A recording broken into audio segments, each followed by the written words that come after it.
Now, if turkey was the greatest meal of all time, we'd be eating it all the time. It's such a core piece. I know, To but the whole meal. Kyle, if it's so great, you would mix this in 3, 4, 5 times a year. Welcome to the Royal Flush Podcast. My name is John Overy, the VP of Sales here at Royal Flush. And in this podcast, we cover the ever-growing ins and outs of our state-of-the-art pipelining company. This is a very special episode based around Thanksgiving. Me and Kyle sit down and talk about our Thanksgiving traditions, what foods we love, what drinks we enjoy, and more importantly, what Thanksgiving means to us. So I hope you enjoy it. I hope you have a great Thanksgiving. And this is the kickoff to the holidays. Stay tuned.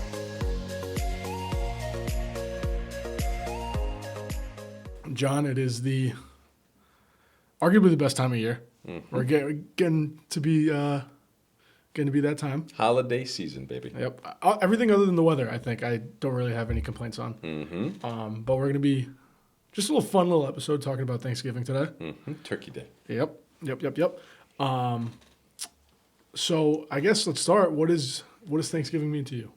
Thanksgiving is fantastic. So Thanksgiving is my second favorite holiday of the year, next to Christmas. So we are heading on the two greatest days, in my opinion. Trending in the right direction. What does Thanksgiving mean to me?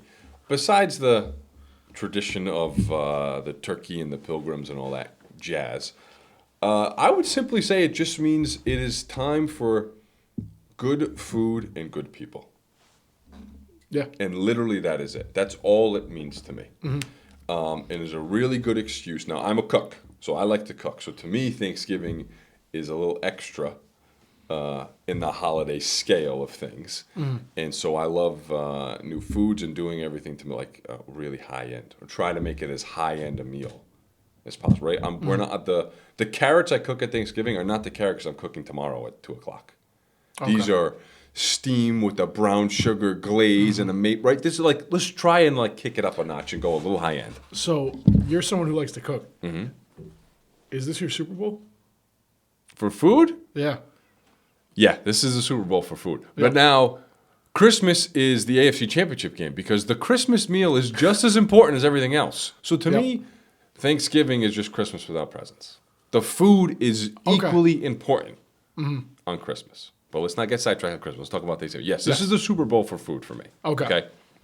So it's all about the planning, the prepping, the ordering, the inventory. You're going to have all the stuff ready to go. Really trying to like do a high-end dish. And then it's just ideally you're surrounded by people that you like. 100%. I don't care if they're friends, family, girlfriend, wife, boyfriend, person on the street. It doesn't matter. If you're going to somebody's house or somebody's coming to your house, I certainly hope you like them. And so now you just get to spend the day with people that you like. I think that's a pretty great day. Yeah, no, I think that's awesome. And I think the 3 Fs, you can't go wrong on Thanksgiving. You got food, family, football. What's better than that? Yeah. You know, your day off work, hanging around, sitting on the couch, drinking a beer, eating, just stuffing your face with food. Stuffing you. The only purpose is to see how much food you can possibly eat. Essentially, yeah. Right? I mean, and then the food coma is the worst. Oh, yeah. Like, I mean, it'll be 6:00 and you're just laying, or you're useless at that point. Let's talk about some controversial items. What time are you and your family eating at? I don't know if I can pinpoint a specific But it's got to look. Okay. time. Well, first of all, where are you going? Where are you going on Thanksgiving? What are you doing? So my parents always host. Okay, so it's you're going to your always- parents' house. Yep. Okay. What time? But your mom's going to say, "Hey, Kyle, we're eating when?" Yeah. So usually it's 2-3 o'clock. Okay. I mean, some people eat later. I feel like that's weird. What's the reason? Do you know the reasoning behind eating so early on holidays? Because we do it on Christmas too. Yes, I don't know. So I agree. The 2-3 o'clock to me is the time window. Okay. I think you're ludicrous if you're eating at noontime, and I think you're even crazier if you're eating at 5-6 o'clock. To me, that is mind-boggling. The only reason I can think about is because if you think about it, any holiday is usually an early day, like you're usually getting up earlier, or it's a busier day, and you're usually, in my opinion, tired quicker, right? So like, you know, the day before Thanksgiving, your younger Kyle is a go out and party day, right? So it's 11 o'clock on Wednesday night. You're going out with your buddies ready to roll.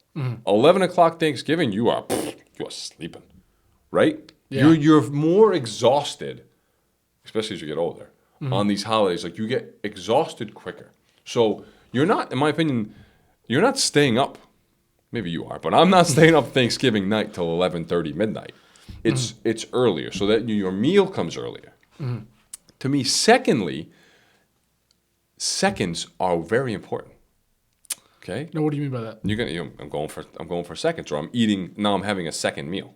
Okay. So if you eat at 2, you're gonna have some dessert at 3 or 4. And then it's 8 o'clock. I'm going down for another plate. I'm taking all the leftovers. I'm making myself another plate. Okay. You can't do that if you have dinner at 6 o'clock. Yeah. You're not gonna eat a whole nother thing at 12:30. So it allows you to eat more because you're not eating lunch. You don't eat lunch on Thanksgiving.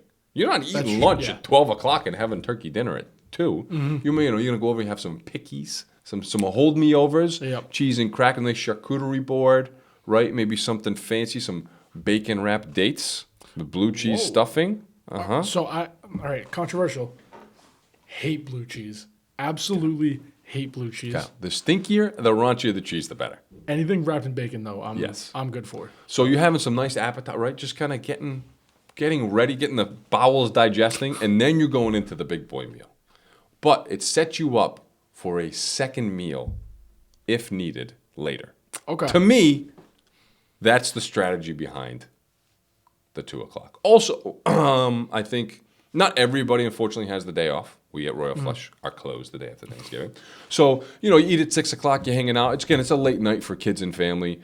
You're going to leave at 8, 9, 10 o'clock, right? So I think it just allows you to have a longer day with the people that you like. Okay. With the meal at the center, right? So I think if you're thinking about time or scheduling, I don't know about you, but like maybe people are coming over at noontime, maybe leaving 6 or 6:30.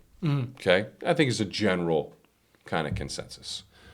If the meal's right in the middle at 3, that's a nice build-up and a nice letdown. Yeah. Right, the meal's in the middle. You don't want the middle right at the beginning, and you got just the downfall. Or you don't want the build-up and then, well, see you later, chew and scrub. Yeah. You don't want that either. So to me, the 2 to 3 o'clock window is perfect. And you got to plan it because sometimes it's early, sometimes it's later, depending on that goddamn turkey pops. Yeah. Yep. Yeah, the whole chew and screw idea, that actually kind of makes sense as to why dinner's usually had earlier. What does the Watson family Thanksgiving look like? Well, there is no Watson family Thanksgiving because they can't cook. Okay, fair. Okay. Jim and Janice, if you're listening, I love you, but you're not allowed to cook Thanksgiving dinner. So Thanksgiving is always I'm cooking, okay? Actually, the last couple of years, I haven't technically hosted it because we've been in Florida, which was interesting. I will tell you what that looked like. And then last year, we did it at my cabin in New Hampshire. So that was really nice. But traditional Thanksgiving would be at my house. I'm hosting.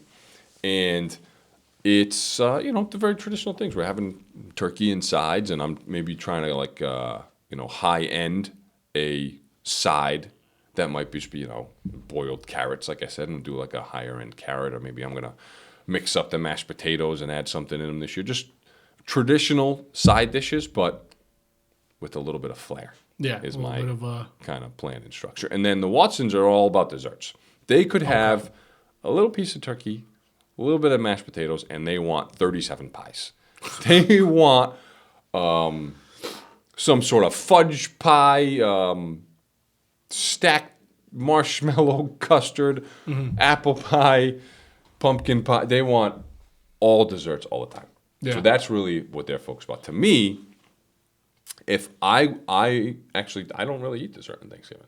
I am focused on the meal. I would rather gouge myself for the main 2 o'clock dinner and then go for seconds at 4, 5, 6, 7 o'clock and have another full round of meal than to have store-bought apple pie. To me, who gives a shit? I don't eat that. I can eat that any time of the year. I'm only having this meal really once a year. Okay. Now, I also have another controversial thing. I was about to lead into another controversial thing. I want to see where you take it, though. Turkey sucks, and it's the worst part of Thanksgiving. That's where I was going with it. Okay? So That's where I was going I always with say, there is a reason we only really eat turkey once a year. Now, some people have turkey on Christmas, which I think is also fucking crazy. There's a reason why we only have turkey once a year. Because it's really not that good. And it's a pain in the ass to cook. Oh, yeah, that's definitely...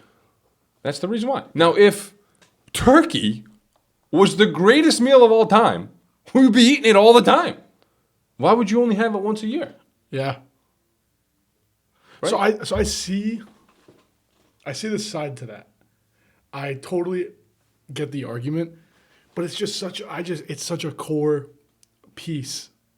I know, To but the whole meal. Kyle, if it's so great, I'm not saying you have a full blown turkey dinner every week, but you would mix this in 3, 4, 5 times a year. Yeah. It's like, to me, it's like having it's a steak. You don't only have steak one day a year. Steak is a really good quality piece of meat, depending on the cut you like or where you want to go out to get one. You're not like, oh, I'm only eating steak on Christmas. Yeah. If you're gonna go out or you're gonna barbecue, hey, listen, hey, Dad, come on over. I got some really nice steaks. It's a beautiful day. We're gonna grill them or reverse sear them, however you like to cook them, and we're gonna have steaks tonight. Cool, great. I'll come over. A turkey's the same thing, but we only cook it once because it's really not that good. That's fair. I think the only I don't know why I'm going to bat for turkey so hard right now. You are, but there's just a better alternative, and I feel like just chicken and turkey are pretty. but see, similar. people will eat chicken 100 times a year. Yeah. You don't eat turkey 100 times a year. People eat chicken breast, chicken thighs, chicken wings, roasted chicken, crock pot chicken, grilled chicken. I put it in my rice every day for lunch. Yeah, so you'll eat chicken 150 ways, multiple times a week. Yeah. Turkey's still white meat. I mean, if I gave you a turkey breast and a chicken breast, like, I mean, you might be able to taste it, but you'd be like, oh, they both taste the same.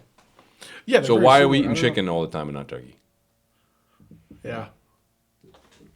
It's I don't know, tradition, I guess, but I do see your point. I totally. Now, do you eat your turkey dry or do you smother it in gravy? I smother. I mean, You know why you smother it in gravy, Kyle? I actually don't. Is there like a reasoning behind? Because it's not that good and you got to smother it in gravy to make it taste good. I backed myself into a corner on that one, huh? Why do you think my gravy is one of the most important things? You know what the gravy does? What's that? It masks the flavor of something else you're eating because the gravy's so goddamn good. Is it the flavor or the dryness? I've always See? been It's both, Kyle, because turkey's dry. I've always just been like a put condiments on pretty much everything. I don't like dry food either. I like Yeah. wet food. I'm like a cat. Give Yeah, me wet so like cat if I food. had like chicken, I'd need like some type of Sauce. hot sauce. Right. Ranch, You want a sauce. some type of- Something you know what I dipping. mean? Yes, Yeah. I'm a big sauce guy myself. But you could eat a grilled piece of chicken. You have it for lunch a lot of times, right? That's fair. Okay. You know, maybe some seasoning on it, some flavor, not just chicken out of the package Yeah. with no but you could eat a grilled piece of chicken. No problem. Everybody here is eating 150,000 pieces of grilled chicken. You would never just take a turkey breast and just eat it by itself.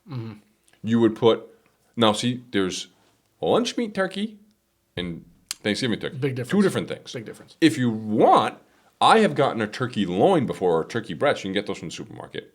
Cook it or roast it, carve it, and make like a really good quality turkey BLT. Now that's good. You know why that's good? Because there's mayonnaise and bacon on it. Fair. Okay? Listen, the turkey's not that good. Smother it in gravy. I think just to prove a point, I might bring turkey in for lunch one day. and I just- bet you won't See, I eat because it more than once a year. So I guess let's go on a little tangent here. What are your core Thanksgiving foods? Like, what can you not have Thanksgiving dinner without on the table? Okay, here's my menu. You got your turkey. I am a stuffing guy. The stuffing's got to go in the bird, in my opinion. Okay. Every family has a different stuffing recipe. I love all stuffings. My stuffing recipe actually comes from my mom's grandmother, Grandma Dawn, who couldn't cook to save her life. She was like 93 pounds soaking wet. Terrible cook. But for some reason, she had a bread stuffing recipe that is delicious, and that's what I grew up on, so that's our stuffing. People cook stuffing outside of the bird. To me, what the hell are you doing? The stuffing goes in the bird because it gets all the flavor. Okay. So it's turkey, it's stuffing. Now, I've done in the past, and I think I'm going to do it this year as well, a maple syrup orange juice glaze on the turkey. Okay. Okay? So this is an additional seasoning that you can pour over. It caramelizes the skin. Okay. Now we're talking. Make okay? it a little less bad. Yes, exactly. A little less bad, more flavor. So I'm going to do a maple syrup orange juice glazed turkey with our stuffing. I'm going to have vegetables in the bottom of the pan to roast additionally, which I'm going to puree and put in the mashed potatoes, but also that's going to give seasoning and flavor to the drippings or the broth of what's going to become the gravy. Now, the gravy is almost the most important piece of the Thanksgiving dinner because that is easy to F up. If you're not good at making gravy, you can really mess it up. And as you said, we needed to make the moisture because this meal is dry. Now, there is a small kitchen gadget called a fat separator. Okay. I'm going to have you put a graphic of this up on the podcast so people can see what it is. If you don't know what if you don't know, This is what it is right here. If you don't know what a fat separator, it looks like a ladle or something you pour out of, but the spout is on the bottom, not the top. So what it does when you pour your drippings for your gravy, the fat from the turkey and everything is going to race to the top and be the skim. Anybody who's made gravy, you've known this. It'll be skim of fat. Okay. You want to get that off because the fat is going to separate. If you ever make your gravy and you put it on the table and you have to keep stirring it because it's separating, it's because you got too much fat in your gravy. You use the fat separator. It takes all the good stuff on the bottom first. When you're pouring it from the bottom, the fat stays on the top.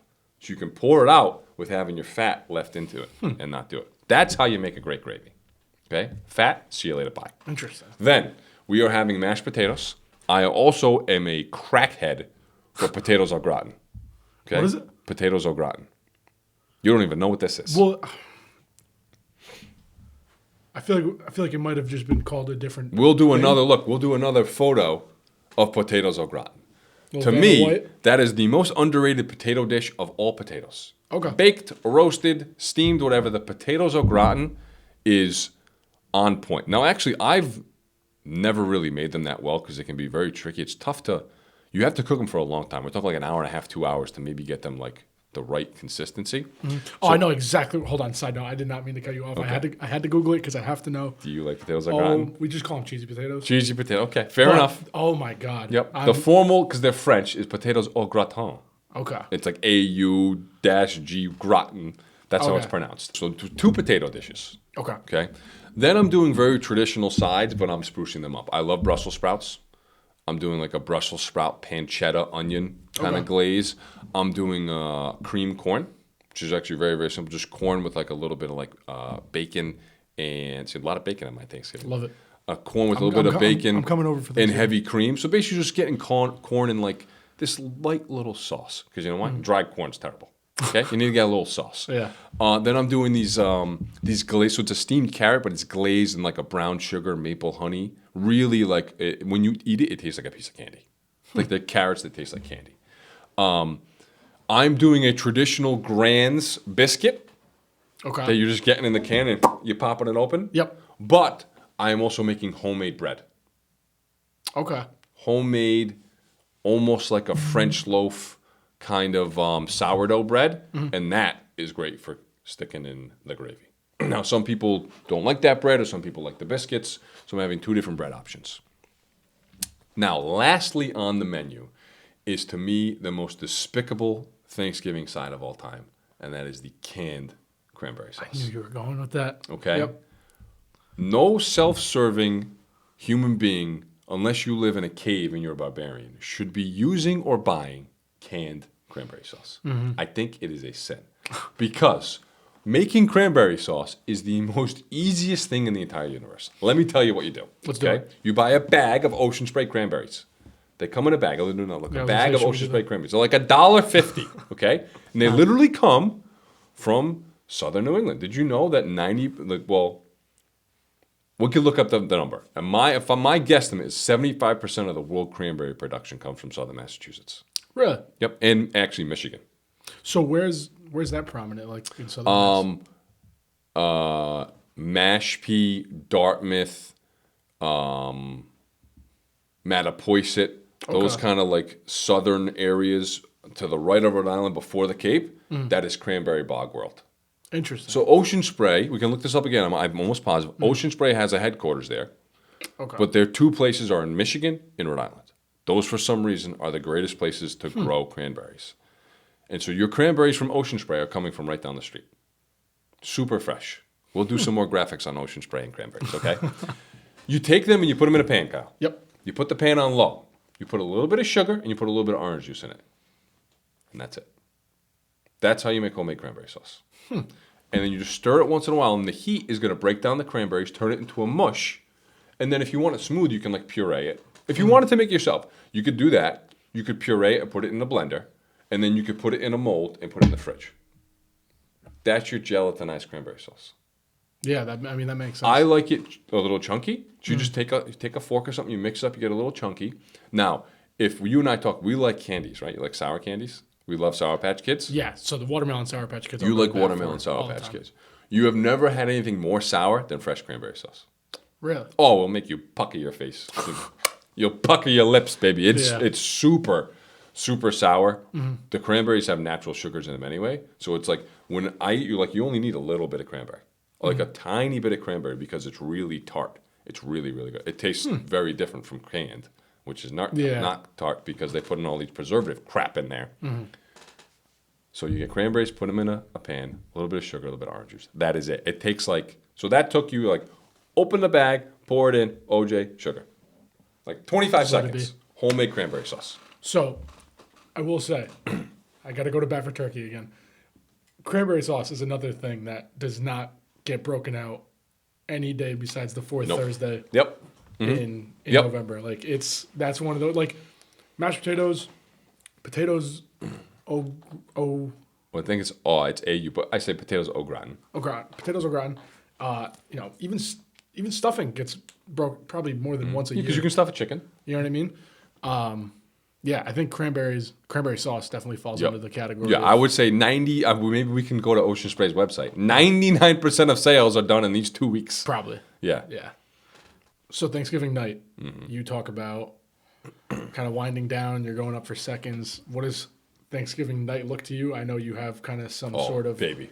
Maybe not sentimental, but you have a clear idea in mind. Let me paint the picture. Yep. Okay. So this is what's November 23rd this year, right? I think. Yep. So it's Thursday, November 23rd. We're going to say it's 5 o'clock. Okay. I want it to be 42 degrees outside. Okay. On sunny day, 50, 42, getting colder. Mm-hmm. It's 5 o'clock. It is now pitch black out. Okay.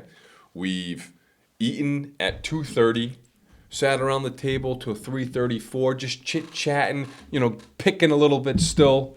Sun's gone down. I'm completely full. I'm getting myself... let me get back on topic. My first after-dinner drink. Take me back to where we're going, Kyle. My first after-dinner drink is eggnog and whiskey. Eggnog and whiskey. Yep, Okay. A little bit of cinnamon on top.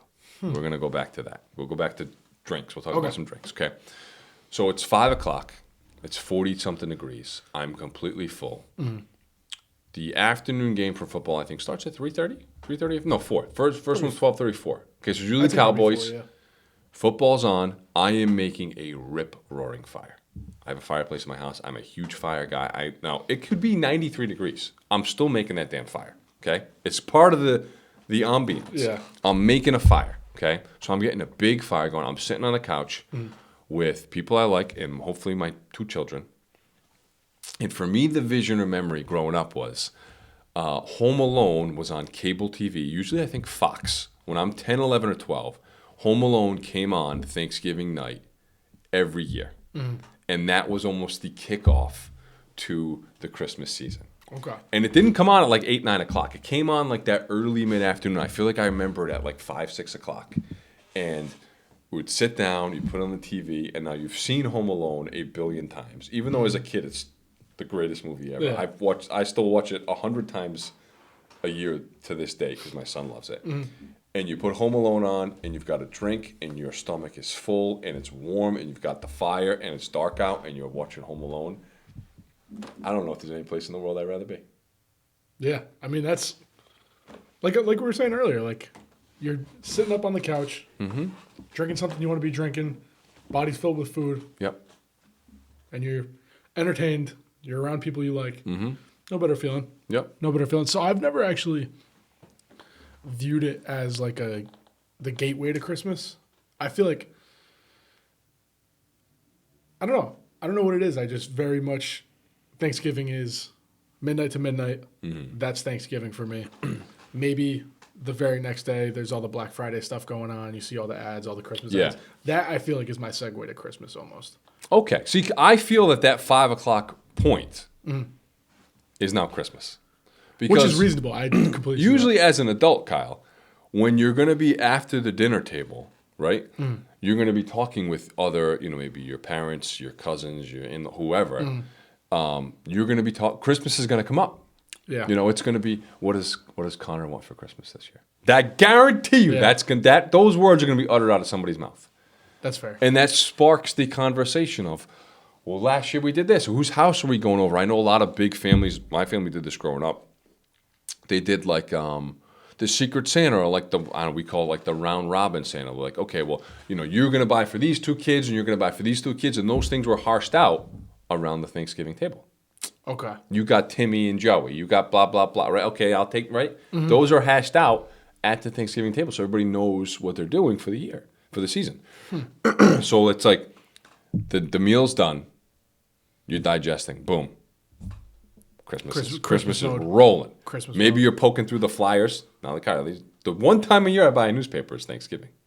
Really? To poke, just to see just what the Christmas deals. See the flyers. Now I don't buy anything. Yeah. Or I just go online to buy. You don't need to go to the store. But like, there's still you gotta kind of flip through. And as a kid, the Toys R Us book. I don't know. You're probably too young for that guy. No, I got the. So it was like almost like a little magazine. Yep, it was completely magazine. Okay. Yep. So that was God. And that came out. They come out early now, but that was in the paper on Thanksgiving Day. Okay. And you would look through that as a little kid and be like, I want this, I want this, I want this, I want this. Yeah, no, I would. That was like right at the tail end of my childhood, I think, is when they stopped. Or it was. Toys R Us closed down, yeah. Yeah, it was very like all e-commerce. Total side note, did you know Toys R Us shut down strictly because they like failed to adjust to e-commerce? I didn't know the real reason of what their failure. So anti-e-commerce. They want everybody in their store. Didn't adjust. They wanted everyone in their store, and it bit them in the butt. I digress. I had to get that out. But yeah, that was like a core part of my childhood. It's just going through, checking things off with a Sharpie. And so, yeah. Now, let's talk about drinks, okay? Okay. So we've got the food, we've got the people, we've got the football, we've got a fire, we got Home Alone. What are you drinking on Thanksgiving? And more importantly, when are you starting to drink? Because it is an equal drinking holiday as it is a food holiday, in my opinion. So, I don't necessarily have any festive drinks. Like the eggnog totally makes sense. Have you ever had a little eggnog whiskey? So I actually haven't. Have you ever had eggnog in general? I've had eggnog like by itself. Okay. But not necessarily spiked eggnog, if you will. For some reason, just my whole life, it's been Thanksgiving dinner and beer. Okay. And that's very basic. Well, I'll be drinking lots of beers too. That's just football, turkey, beer. Yep. And that's it. Yeah. I might have to try the eggnog though. Yeah. So when I wake up, I will I won't have breakfast. I might have like a little piece of toast or something, a little snack. But I'm gonna have mimosas in the morning while I'm cooking. Okay. Okay. A little champagne and OJ to start the day off right. So I was gonna say the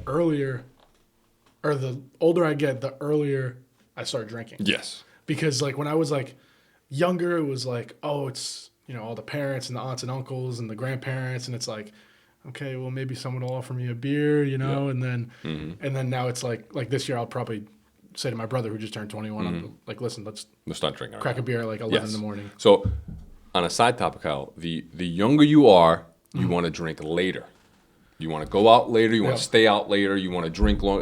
Listen, I won't start drinking till 10, but I'll stay up till 4. Yeah.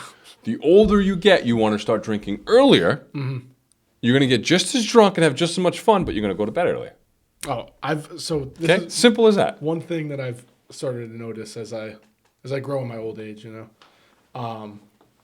day drinking. Day drink's the best, Kyle. It's a whole different world. The best. Like I've day drank and stuff, but it's the older I'm getting, I'll start at like, let's say 8 a.m. Way better. I'm knocked out by 4 o'clock. Oh yeah. Like and you're going to sleep. No, you've had a full 8 hours of boozing. You usually have had a blast. Now you're going to sleep and you're getting a good night rest. Yeah. So you can go do it again the next day. Well, so the only problem is I'll knock out and I'll wake up and it's like 7:30. It's dark out. Oh, and you're ready to go for nighttime then? Oh no. You're just in for the house. Okay. Yeah. Where are we going from that? I don't know why I sidetracked again. Anyway, you're day drinking on Thanksgiving. Okay. For sure. I'm having a mimosa in the morning to start it off when I'm getting all my prep going, and then I'm definitely having a beer while I cook leading up to the meal.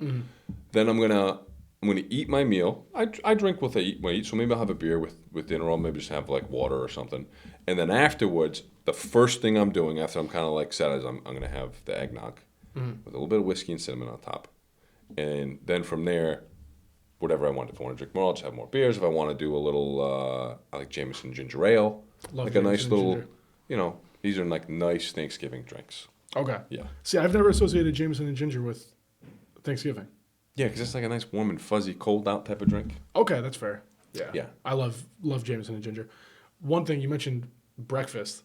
So this is a weird tradition my family and I have. Every holiday. So actually, when I say every holiday, I think I just mean like Christmas and Thanksgiving, maybe birthdays. Every holiday, my mom makes cinnamon buns. Oh, yeah. And I don't know why. I don't know. Because cinnamon buns are freaking great. They're so good. But every holiday, since I was like 9. I used to have cinnamon buns on Christmas Day, I think. Okay. Yeah. You know why? Because they're easy and they're cheap. Yeah. Your mom's like, I'm cooking breakfast. Yeah. 2 for $5. Whole family's good. Pop in the oven. Can't mess them up. They're done. You cannot go wrong with a cinnamon bun. Mm-hmm. Now, did you know they had jumbo cinnamon buns? I did not know that. So like the regular roll, now as a little kid, a cinnamon bun seemed big, didn't it? I think 8 come in a pack. I forget exactly. I could eat all 8 in 3 minutes. Okay, just boop, right down, right? Yeah. But as a little kid, they seem big. So I think it's 8 in a pack, but they have like a pack of 4, but they're like adult cinnamon buns. Mm-hmm. And those are equally just as good, but they're they're the size that an adult should eat, not these little, like a cinnamon bun now is like, just a little. Can we put these on the screen? Put a cinnamon bun there. Just in case my It's mom's like a little watching. slider cheeseburger, basically. Like I just popped 7 of these in my Yeah, mouth. they're pretty small, but Yeah, no, I'm not having breakfast. I'm leading up to the food. I want to be hungry. Yeah. To me, it's a sin to cook a breakfast or have like a breakfast on Thanksgiving. That's just bananas to me. that's fair. Yep, absolutely Yeah. nuts. I don't know what it is. Every solitary Single solitary? single solitary holiday, it's always Cinnamon been buns, baby. Cinnamon buns. Actually, I forget which holiday it was last year, but my mom forgot to make them. Were you guys like, what is going on? So no, it was like okay, whatever, like no big deal. But like we made sure to just give her shit about it for like the next 6 months leading up Yep. to it, and it was a running joke for a while. But yeah, Mom, if you're watching this, those jumbo Expecting- cinnamon buns, Get the jumbos, November 23rd. Mrs. McShane. Do it. So any other traditions? Any little weird things you do for? Nothing out of Thanksgiving the in ordinary. particular? No, I think that's nothing really unique. It's just I try to up the food game a little bit every year. Try something a little bit new. I think when you can experiment is the appetizers. Okay. I've scaled those back because it just gets too overwhelming. But you can do like some really cool high end appetizers. So my favorite is the bacon wrapped dates. Okay. Stuffed with blue cheese. Now, you don't like blue cheese. Most people don't eat dates. It's kind of a very unique type of food. But if you put those combinations together, it tastes like bacon candy with a little bit of cheese in your mouth. And what I like too, so I can eat. Like I'm a decent sized guy. I love the feeling of being full. One of my greatest feelings in the world. Like being full is the best. I'm gonna eat till I'm full. I'm not gonna be like, I shouldn't. I'm gonna eat till I'm full every night, pretty much. Having a snack or an appetizer that you eat just one and you actually feel satisfied with it, and you're like, you know what? I'm not gonna have any more. That's what a bacon wrap date is. Okay. It's so sweet and unique in the flavor. You're gonna eat this and you'll be like, whoa. And it's not something like it's not something that you're gonna be like, I want 7 of those. It's not like the cinnamon rolls. You could eat 7. Now this is a quarter of the size of a cinnamon roll. You could eat 7 cinnamon rolls, no problem. Nobody can eat 7 bacon wrap dates. It can't be done because the flavor is so unique and it's as sweet as you're like, maybe you can have 2, but you're like, okay. Yeah. It's just it's very unique to me. I like food that pleasantly surprises me that I enjoyed it so much, but I don't actually want to gorge myself on Yeah. it. You only need 1 or 2. Yep. And you're good. That's what the bacon wrap date is. That's my thing. I think anything where there's appetizers, for some reason, I just have no limit. I'll just keep going. And I'll be I'm full. full. I'll be full by the time I'm it's good. dinner time. Yeah, so that's my issue. We got anything else on our list of topics that we didn't cover? I believe that's it. Okay. I think we're gonna wrap it up right there. It was a fun little episode. I think Yeah. I mean, especially at least another Christmas episode. Oh, Like we're this, going I to have a think. Christmas episode too. Yeah. Let me wrap it up with this. Thanksgiving is the greatest. I hope everybody has a great time with their families. Hope you eat really good food, you have really good drinks, and maybe you can create your perfect scenario that is equal to mine. Because I'm telling you, at 5 o'clock, I will be on that couch with a drink. It will be dark outside. It will be 40 degrees. I will have Home Alone on. I will have a drink in my hand, and I will be a happy, happy man. So hopefully everybody out there watching can have that exact moment. Love it. And they have a fantastic Thanksgiving. So thanks for watching.